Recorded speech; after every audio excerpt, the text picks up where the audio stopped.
Hindenburg versus Adani. अब इसमें नया सेबी कहाँ से आ गया? तो आज की वीडियो में डिटेल में डिस्कस करेंगे कि क्या हुआ, क्या सेबी का एंट्री हुआ इस अदानी और हिंडनबर्ग के एपिसोड में। तो चलो स्टार्ट करते हैं। सबसे पहले हम लोग समझते हैं कि जनवरी 2023 में ऐसा क्या हुआ था जब हिंडनबर्ग अदानी के ऊपर रिपोर्ट निकाला था और उस पर क्या लिखा हुआ था। जिसको पता है वो इसको इस पार्ट को स्किप कर सकता है, जिसको नहीं पता है वो अच्छा से डिटेल में समझना।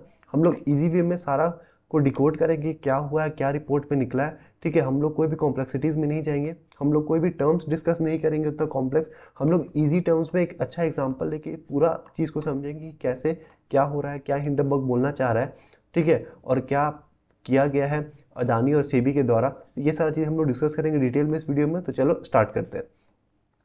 तो सबसे पहला चीज़ जो है वो है कि देखो क्या होता है ना कि कोई भी अगर प्रोमोटर है, प्रोमोटर तुमको पता है जो कंपनी स्टार्ट किया है, ठीक है, जो कंपनी को प्रमोट किया है इनिशियल फेज, मतलब कि जो कंपनी का मालिक है समझ लो, ठीक है, तो उसको 75% ही स्टेक रखना अलाउड है कंपनी में। ये सेबी का गाइडलाइन है कि जो भी प्रमोटर है वो 75% ज़्यादा स्टेक नहीं रख सकता है अपना कंपनी में। ठीक है, अब ऐसा क्यों है तो देखो डिपेंड करता है कि क्या होता है कि बहुत ज़्यादा पावर आ जाता है अगर 75% ज़्यादा वो किया हुआ है, उस पे उसके पास है स्टेक अगर कंपनी में। तो इसीलिए क्राइटेरिया सेट किया गया है कि 75% रहना चाहिए, ठीक है, स्टेक अपना अपना कंपनी में प्रमोटर का। और बचा 25 किसी के पास भी हो सकता है, एफआईआईज के पास हो सकता है, या रिटेल इन्वेस्टर जो है उसके पास होता है कुछ। तो ऐसा मतलब मिक्स्ड होता है, बचा 25 मिक्स होता है और जो 75% है वो प्रोमोटर्स लोग रखते हैं। ठीक है, तो ये नॉर्म है, ये गाइडलाइन है सेबी का। सेबी तुमको पता है कौन है, जो सारा कुछ मार्केट जो है इंडिया का, इंडियन इक्विटी मार्केट जो है उसको रेगुलेट करने वाला जो है वो सेबी है। ठीक है, तो सेबी इंडियन मार्केट्स को रेगुलेट करता है। तो वही ऐसा गाइडलाइन बनाया हुआ है कि 75% प्रोमोटर का स्टेक रहेगा, उससे ज़्यादा प्रोमोटर का स्टेक नहीं रह सकता है अपना कंपनी में। तो अब अदानी केस में क्या हुआ था ना कि अदानी का तो 75 था, चलो ठीक है, अदानी का 75 था, लेकिन एक मॉरिशियस एफआईआई था जिसका 16% के अराउंड था। अब देखो एग्जैक्ट फिगर मैं यहाँ पे कंफर्म नहीं है कि एग्जैक्ट फिगर कितना था। मैं एक अच्छा से तुमको बस एक इजी एग्जांपल लेके समझाना चाह रहा हूँ। तो इसके बाद अगर तुम चाहो तो हिंडनबर्ग का रिपोर्ट पढ़ सकते हो एग्जैक्ट नेम्स के लिए, एग्जैक्ट फिगर्स के लिए। बस इस वीडियो में हम लोग ये देख रहे हैं कि क्या क्या एग्जैक्टली हुआ था, क्या हिंडनबर्ग बोला था अदानी को, या क्या एलिगेशन लगाया था अदानी के ऊपर, क्या एलिगेशन लगाया सेबी के ऊपर। ठीक है, तो ये हम लोग समझ रहे हैं। तो एक मॉरिशियस बेस्ड एफआईआई था जिसका कि अराउंड 16% स्टेक था अदानी में। तो क्या दिक्कत है इसमें? तो कोई दिक्कत नहीं है, एफआईआई है तो उसका स्टेक है तो कोई प्रॉब्लम नहीं है। लेकिन इसमें प्रॉब्लम था, क्या प्रॉब्लम था तो चलो देखते हैं। तो देखो सपोज करो एक एग्जांपल कि अदानी इंटरप्राइजेस को एक मशीन खरीदना है। तो उसको मशीन खरीदना है, कोई भी मशीन, और वो मशीन है 500 करोड़ का। ठीक है, तो उसको क्या करना है कि 500 करोड़ का मशीन खरीदना है। ठीक है, 500 करोड़ का उसको मशीन खरीदना है। तो अब वो क्या कर सकता है, ये मशीन जर्मनी में बनता है सपोज करो, तो वो क्या करेगा कि एक डील साइन करेगा जर्मनी से कि हमको आपसे मशीन खरीदना है, आप हमको मशीन दीजिए, हम आपको 500 करोड़ देते हैं। पहला चीज़ तो ये कर सकता है कि वो आराम से 500 करोड़ देगा जर्मनी को और उससे एक मशीन खरीद लेगा 500 करोड़ का, बात खत्म, इसमें कोई भी दिक्कत नहीं है। लेकिन अदानी असली में क्या किया, अदानी मतलब देखो पर्सन मत समझना, जो गौतम अदानी जी है उनके बारे में समझना, मतलब कि यहाँ कंपनी का बात हो रहा है। तो अदानी इंटरप्राइजेस क्या किया कि वो एक मॉरिशस में एक एजेंट को ढूंढा। ठीक है, वो क्या किया कि मॉरिशस गया और वो एक एजेंट को ढूंढा कि यार कोई हमको एक ऐसा आदमी मिल जाए, और उसको बोला कि यही सेम मशीन जो उसको 500 करोड़ में जर्मनी में मिल रहा था वो कितना में देगा। वो बोला 5,500 करोड़। अब सुन के तुम लोग लगेगा 5,500 करोड़, 500 का करोड़ का मशीन 5,500 में। तो यही तो सबसे बड़ा बात है ना कि वो बोला कि 5,500 करोड़ में वो मशीन हम आपको दे देंगे। देखो हैंड राइटिंग पे मत जाना क्योंकि मेरे पास अभी राइटिंग पैड नहीं है। तो 5,500 करोड़ हम दे देंगे। ठीक है, 5,500 करोड़ में। अब अदानी क्या किया कि हम भाई ठीक है हम रेडी हैं लेने के लिए, उसको 5,500 करोड़ ट्रांसफ़र किया और बोला कि हमको मशीन दे देना। अब वो क्या किया, जो मॉरिशस बेस्ड एजेंट है वो गया जर्मनी के पास, जर्मनी को बोला कि लो 500 करोड़ और हमको 500 करोड़ का मशीन दो। तो वो जर्मनी के पास गया, 500 करोड़ का मशीन दिया, 500 करोड़ उसको पैसा दिया और उससे वो मशीन लेके अदानी को दे दिया। अब ये सारा चीज़ में तुम लोग एक चीज़ समझ आया कि 5,000 करोड़ जो बचा हुआ है उसका क्या हुआ। ये जो 5,000 करोड़ यहाँ पे बचा हुआ है, 5,500 करोड़ में से जो 5,000 करोड़ बचा उसका क्या हुआ। वो तो इनडायरेक्टली देखा जाए तो गलत तरीके से अदानी इंटरप्राइजेस बाहर ले गया इंडिया से 5,000 करोड़। 5,000 करोड़ किसका था, वो तो शेयर होल्डर का पैसा था ना, अदानी का खुद का पैसा तो था नहीं, वो शेयर होल्डर का पैसा था। तो वो बाहर ले गया कंट्री से। तो ये चीज़ जो था हिंडनबर्ग बोला कि ये चीज़ तो गलत है कि वो 5,000 करोड़ कहाँ से ले गया। अब ये 5,000 करोड़ का हुआ क्या? अब ये 5,000 करोड़ क्या हुआ कि ये मॉरिशस जो एजेंट है ना, वो क्या किया कि ये एक एफआईआई को दे दिया, ठीक है, फाइनेंशियल इंस्टीट्यूशनल इन्वेस्टर को दे दिया, एफआईआई को दे दिया 5,000 करोड़, और वो क्या किया, वो अदानी के ही स्टॉक में वापस वो पैसा लगा दिया।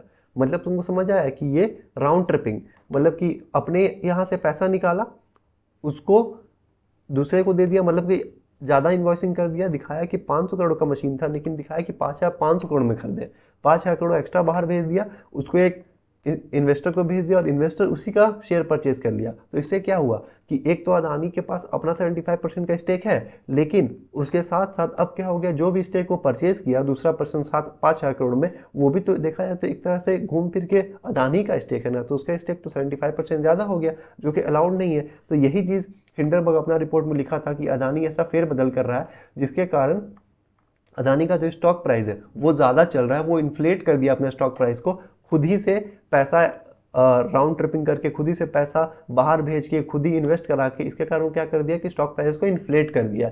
ये दावा था, ये एलिगेशन था हिंडरबर्ग का, ठीक है।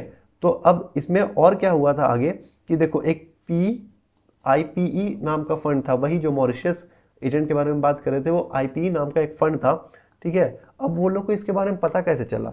अब हिंडरबर्ग कुछ तो किया होगा ना, जिससे वो लोग को पता चला होगा कि यार ऐसा अदानी इंटरप्राइज में हो रहा है, ये लोग ऐसा 5,500 करोड़ बोल दिया मशीन का, लेकिन असली में दाम 500 करोड़ है मशीन का।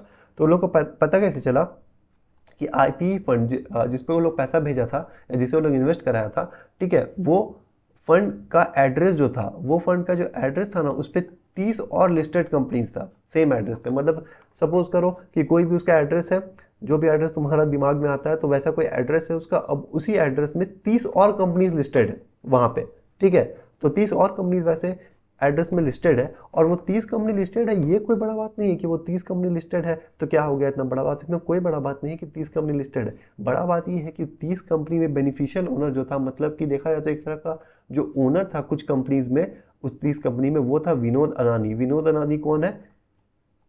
गौतम अदानी का बड़ा भाई, ठीक है।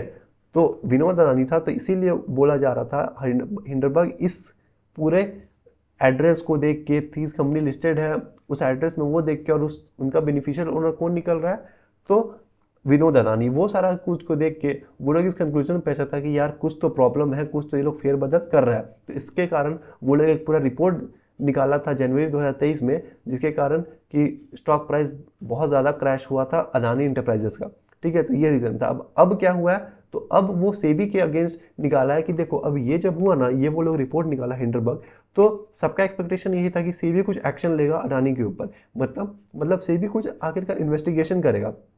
ऐसा नहीं है कि सेबी डायरेक्ट बोल देगा कि आप गलत है, लेकिन सेबी कुछ करता, तो सेबी का ये काम है कि वो लोग को देख रेख करना होता है कि सब कुछ मार्केट में सही चल रहा है कि नहीं। अगर कोई ऐसा एलिगेशन उठाया अदानी के ऊपर, तो उसको कुछ करना चाहिए था, उसको उस पर कुछ इन्वेस्टिगेशन करना चाहिए था, लेकिन सेबी वैसा कुछ नहीं किया। वो उल्टा नोटिस भेज दिया था हिंडरबर्ग को ही, ठीक है, वैसा कुछ किया था। मतलब वो अदानी के ऊपर, इन शॉर्ट ये समझो कि अदानी के ऊपर वो वैसा कोई एक्शन नहीं लिया था, ठीक है, जो या कोई भी इन्वेस्टिगेशन टाइप से वो नहीं किया था अदानी के ऊपर। तो अब क्या हुआ कि अभी कुछ दिन पहले अगस्त 2024 में हिंडरबर्ग एक और रिपोर्ट निकाला, ये बताते हुए कि जो सेबी की चेयरपर्सन है, ठीक है, जो सेबी की चेयरपर्सन है मदामी बुच, उनका कुछ स्टेक है अदानी इंटरप्राइज में, स्टेक था, जिसके कारण वो लोग क्या कर रहा था कि नहीं कुछ भी एक्शन ले रहा था अदानी के ऊपर, ठीक है। ये बहुत बड़ा दावा है कि वो लोग क्या बोल रहा था कि जो चेयरपर्सन है सेबी की, उनका ऑलरेडी स्टेक है अदानी में, तो उसके कारण उनका स्टेक बर्बाद हो जाएगा। मतलब कि शेयर प्राइस अगर गिरेगा तो ऑब्वियस बात उनका वेल्थ गिरेगा। तो उसके कारण वो लोग क्या कर रहा था कि वो लोग कुछ भी एक्शन नहीं ले रहा था। ये बहुत बड़ा एलिगेशन लगाया है हिंडरबर्ग सेबी की चेयरपर्सन के ऊपर, ठीक है। तो ये देखो, यहाँ बोला गया है कि SEBI chairperson had stake in obscure offshore entities used in Adani money siphoning scandal, ठीक है। तो ये बहुत बड़ा एलिगेशन वो लोग लगाया है। अब देखो, समझते हैं कि वो लोग बोला क्या है, पूरा रिपोर्ट में वो लोग लिखा क्या है कि क्या हुआ है। तो जो सेबी की चेयरपर्सन है मदाबी बुच जी, और उनके जो हस्बैंड है डबल बुच, ठीक है, वो लोग सिंगापुर में पहले रहते थे, तो वहीं वो लोग सारा कुछ काम वाम अपना जो भी था वो करते थे। तो वहाँ पे जब उनको अपॉइंटमेंट मिला एज ए चेयरपर्सन बनने का दमानी बुच जी को, तो वो लोग वापस इंडिया आए। ठीक है। तो उसमें वो लोग जब सिंगापुर में थे तो वो लोग इन्वेस्ट करके रखे थे एक एफआईआई में, मतलब कि एक फंड समझ लो तुम लोग, तो वो लोग एक फंड में इन्वेस्ट करके रखे थे अपना पैसा, ठीक है। और वो फंड जिसमें वो लोग इन्वेस्ट करके रखे थे ना, वो फंड पैसा इन्वेस्ट करके रखा था अदानी इंटरप्राइजेज में। उस टाइम पे जब वो लोग अपॉइंट नहीं हुए थे तब एज अ चेयरपर्सन, तो उस समय क्या था कि मलावी बुश और उनके हस्बैंड जो थे वो लोग इन्वेस्ट कर रहे थे फंड में पैसा, और जो जो फंड पूरा पैसा अपना अदानी इंटरप्राइज में लगाया हुआ था, ठीक है, पूरा का पूरा पैसा वो अदानी इंटरप्राइज में लगाया हुआ था। तो अब क्या हुआ ना कि जब उनको अपॉइंटमेंट मिला, अब खुद तुम सोचो कोई सेबी के चेयरपर्सन है, ठीक है, चेयरपर्सन होता है कि सेबी के सबसे ऊपर, वो मेन हेड है, बॉस है, ठीक है, जो सब कुछ देखेगा, सब कुछ सही से हो रहा है कि नहीं उसका जिम्मेदारी है। तो कोई सेबी का चेयरपर्सन है, अब वो कोई भी कंपनी में तुमको लगता है कि स्टेक रख सकता होगा? ऑब्वियस सा बात है, नहीं रख सकता होगा, क्योंकि कॉन्फ्लिक्ट ऑफ इंटरेस्ट होगा। मतलब कि अगर सपोज करो वो रिलायंस में स्टेक रखा है फॉर एग्जांपल, ठीक है, अगर वो रिलायंस में स्टेक रखा है तो कल को कोई रिलायंस में खराब न्यूज आता है या रिलायंस में आता है कि कुछ घपला हुआ है, तो वो थोड़ी उस पर एक्शन ले पाएगा, क्योंकि उसको तो लगेगा यार मेरा तो स्टेक है इसमें, तो हम कैसे एक्शन ले इसमें, अगर हम एक्शन लेंगे तो इसका तो शेयर प्राइस गिर जाएगा, मेरा तो वेल्थ खत्म हो जाएगा, मेरा लॉस हो जाएगा। तो ये चीज़ जो कॉन्फ्लिक्ट ऑफ इंटरेस्ट होता है, तो वो तो अपना ड्यूटी निभा नहीं पाएगा अच्छी तरह से, तो इसीलिए अलाउड थोड़ी होगा उसको चेयरपर्सन को कि कोई भी कंपनी में स्टेक लेकर रखे वो। तो ये चीज़ बुश जी को पता था, तो वो अपना ज्वाइनिंग से पहले ही, जब वो अपॉइंट हुई थी उसके पहले, जब उनको समझ आया था कि अपॉइंटमेंट होने वाला, तो उसके पहले ही वो क्या की थी कि अपना जो भी इन्वेस्टमेंट था ये फंड में, वो पूरा अपने हस्बैंड को गिफ्ट कर दी थी, ठीक है, एज अ गिफ्ट दे दी थी अपने हस्बैंड को कि ये आपका है, अब ये आप रखिए करके, ठीक है। तो अब देखो इसमें भी कोई दिक्कत नहीं, ऐसा लीगली कर सकता है आदमी की गिफ्ट कर दे, कोई प्रॉब्लम नहीं है उसमें। लेकिन यार जिसको हम गिफ्ट कर रहे हैं उसको भी तो फाइनेंशियल नॉलेज होना चाहिए। हम गिफ्ट कर रहे हैं अगर किसी को, हम सब लोग अपना, मेरे पास कोई स्टेक है कोई कंपनी में और हम अपने फ्रेंड को दे रहे हैं, अब मेरा फ्रेंड को यार फाइनेंस का कोई नॉलेज ही नहीं, मतलब उसको पता ही नहीं कि वो फंड मैनेज कैसे करना है, जिसका हम उसको दिए हैं पैसा पूरा, उसको मैनेज कैसे करना है उसको कुछ पता ही नहीं है, ठीक है। तो हम कैसे ऐसा दाव, तो ये तो फिर वही बात हुई है ना कि हम उसको बस उसके नाम पे बस कर दिए कि यार हाँ तू मैनेज कर, लेकिन असली में कंट्रोल मेरे पास ही है। हम ही डिसीजन लेते हैं कि क्या बाई करना है, क्या सेल करना है, कब क्या करना है, फंड में वो हम ही डिसाइड करते हैं। तो पूरा इन्फ्लुएंस या पूरा कंट्रोल तो मेरे ही ऊपर है। ये तो गलत चीज़ है, ये तो इनडायरेक्टली देखा जाए तो वापस तो मजावी बुझ पे ही आ रहा है। तो ये वो लोग को पता था, तो इसके लिए क्या किया वो लोग कि धवल बुझ क्या था ना, वो लोग हिंडरबर्ग बोला कि लिंक्डइन से वो लोग को पता चला कि जो धवल बुझ जी है वो कभी फाइनेंस में कोई जॉब की ही नहीं है, फाइनेंस में कोई एक्सपीरियंस ही नहीं है, वो सप्लाई मैनेजमेंट में हमेशा जॉब की है, वो 25-30 साल से सप्लाई मैनेजमेंट में जॉब की है, वो फाइनेंस करियर में या पुअर फाइनेंस तो छोड़ो, फाइनेंस में ही वो जॉब नहीं की है, वो सप्लाई मैनेजमेंट में की है, ठीक है, कि एक प्रोडक्ट मैन्युफैक्चरिंग यूनिट से कैसे निकल के कस्टमर तक जाएगा इसमें उनका मास्टरी है। तो वो फाइनेंस कैसे संभाल सकते हैं, वो कैसे उनका फंड मैनेज कर सकते हैं, तो ये सवाल उठाया हिंडरबर्ग, ठीक है, ये चीज, ये सवाल आया। तो अब ये सवाल ये लोग को भी पता होगा यार, ये लोग भी अच्छा खासा रिप्यूटेड लोग था, ये लोग के पास पैसा भी था, तो ये लोग को ऑब्वियसली कोई बताया होगा कि देखिए आप अपॉइंट होइएगा तो ऐसा ऐसा आपसे क्वेश्चन पूछा जाएगा, ऐसा ऐसा हो सकता है।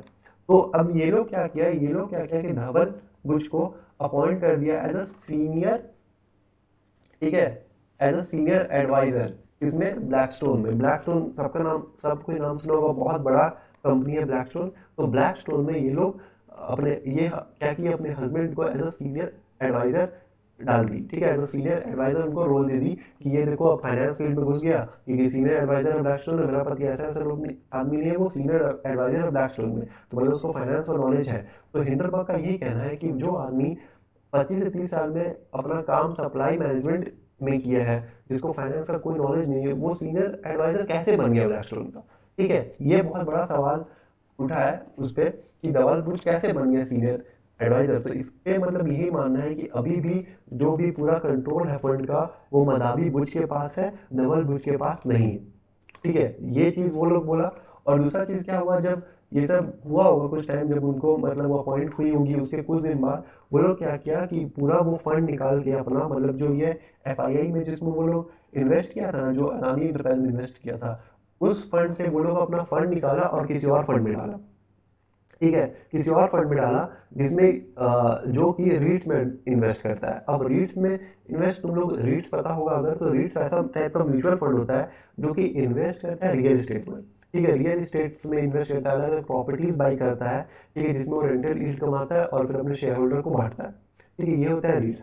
तो जो स्टेक है रीट्स में, मतलब कि वैसा फंड में है जो कि उनके हस्बैंड मैनेज करते हैं, या उनके हस्बैंड उन फंड में स्टेक लिए हुए हैं जो कि रीट्स में इन्वेस्ट करता है। तो इसीलिए वो इंडियन मार्केट्स में प्रमोट कर रही है रीट्स को, ताकि इंडियन जो रिटेलर्स हैं, हम लोग जो आम आदमी है, वो लोग उनसे खरीदे, रीट्स में इन्वेस्ट करें, और वो अपना जो उनके हस्बैंड है वो अपना स्टेक बेच के उससे निकल पाए। आसान भाषा में ये समझो कि वो ये बोलना चाह रहा है हिंडरबर्ग कि डबल मदामी बुच इसीलिए रीट्स को इतना प्रमोट करिए ताकि उनके हस्बैंड अपना स्टेक हम लोग को चिपका के अपना सेल ऑफ करके निकल सके। तो ये बड़ा एलिगेशन लगाया है हिंडरबर्ग सेबी के ऊपर भी और अदानी के ऊपर भी। तो आज के वीडियो में हम लोग यही देखें कि क्या एलिगेशन है, कैसे क्या एलिगेशन कैसे सब चीज़ों को कनेक्ट किया है हिंडरबर्ग, अदानी और सेबी के केस में। तो अब मिलते हैं नेक्स्ट वीडियो में, तब तक के लिए साइनिंग ऑफ।